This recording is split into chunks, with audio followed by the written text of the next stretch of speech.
Alors, gros coup dur pour la France qui perd un méga contrat de plus de 50 milliards d'euros avec l'Australie concernant des sous-marins qu'ils auraient dû livrer à l'Australie du coup. La France s'est faite torpiller, elle n'a rien vu venir. En 2016, l'Australie avait sélectionné le français Naval Group pour lui fournir 12 sous-marins à propulsion conventionnelle, non nucléaire, d'un montant initial de 50 milliards de dollars australiens, 31 milliards d'euros, puis réévalué à 56 milliards d'euros. L'accord a été qualifié de contrat du siècle. Mais ce jeudi, cette belle promesse a été envoyée par le fond. Le Premier ministre australien a en effet confirmé qu'il cassait l'accord avec la France. À la place, l'Australie ira se fournir en sous-marin à propulsion nucléaire chez les Britanniques et les Américains. Cette décision est liée à l'annonce mercredi d'un vaste partenariat de sécurité dans la zone Indo-Pacifique entre les trois pays, Australie, États-Unis et Royaume-Uni. Forcément, la diplomatie française accuse le coup.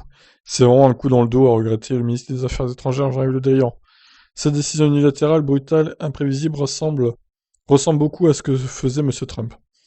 En matière de géopolitique et de politique internationale, c'est grave, a dénoncé sur RFI la ministre des Armées, Florence Parly, qui s'est également dite lucide sur la façon dont les États-Unis traitent leurs alliés.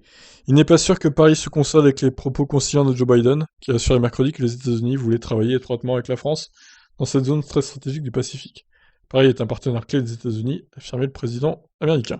Oui, pour sauver la face, on va dire, pour pas qu'on s'énerve trop. Donc suite à ça, la France annule une célébration à Washington après la rupture du contrat du siècle.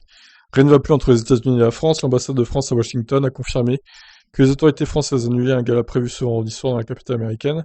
La réception à la résidence de l'ambassadeur de France à Washington était censée célébrer l'anniversaire d'une bataille navale décisive de la guerre d'indépendance des États-Unis, conclue par une victoire de la flotte française sur la flotte britannique le 5 septembre 1781.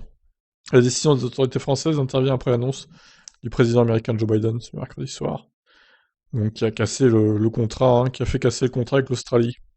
Voilà, donc ma foi, le torchon brûle entre les États-Unis et la France, peut-être une troisième guerre mondiale à cause de ça. Non, je rigole quand même, faut pas exagérer. Voilà, qu'est-ce que vous en pensez de cette rupture de contrat? On va s'asseoir sur 56 milliards d'euros du coup. Dur, hein?